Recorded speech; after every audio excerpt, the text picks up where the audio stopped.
सनातन धर्म का अंत और बौद्ध तथा जैन धर्म का उदय। यदि हम इसके बारे में बात करते हैं तो ये जो समय काल होता है ये मौर्यकालीन काल से ही जुड़ा हुआ देखा जाता है।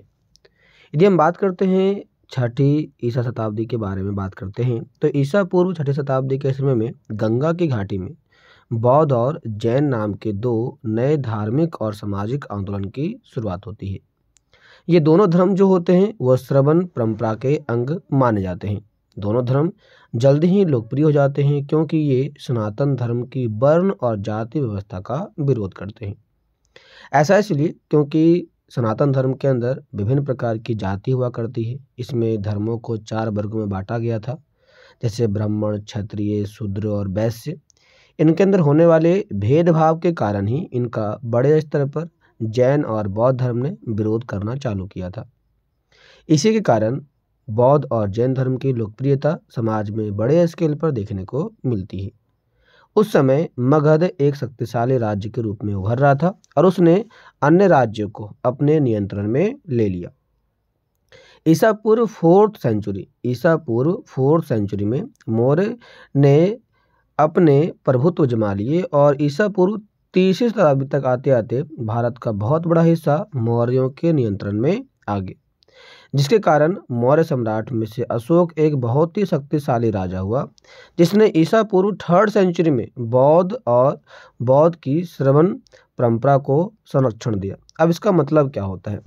मतलब ये हुआ कि अशोक ने जो महात्मा बुद्ध की विचारधाराएं थी, उनका जो धर्म था, उनको बढ़ावा देने का काम ये चालू करता है। ये धार्मिक पद्धति के कई आयाम होते हैं। एक धर्म के बढ़ावा देने, मानने, अपनाने या उसे लोगों तक पहुंचाने के कई सारे आयाम होते हैं, तरीके होते हैं।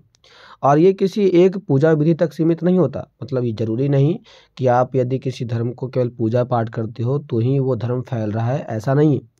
उस धर्म को फैलाने के लिए कई सारे कारण किए जाते हैं, कई सारे तरीके अपनाए जाते हैं, जिसके माध्यम से हम उस धर्मों को बड़े स्केल पर फैलाने का काम चालू करते हैं।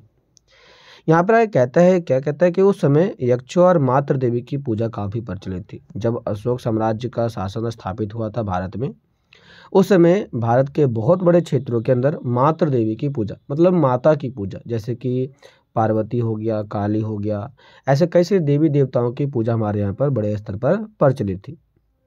इस प्रकार पूजा के अनेक रूप विद्वान थे। इसी कारण बौद्ध धर्म सबसे अधिक सामाजिक और धार्मिक आंदोलन के रूप में लोकप्रिय हुआ।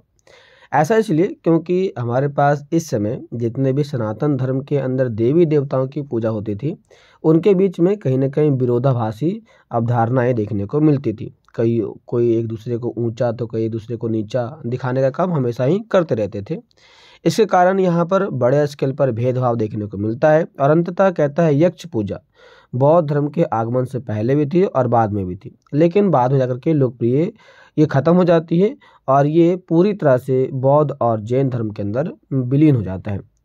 इसी के साथ यहाँ पे देखा जाए तो बौद्ध और जैन धर्म का भारत के नॉर्थ और साउथ हिस्से में बड़े स्तर पर फैलना चालू हो जाता है।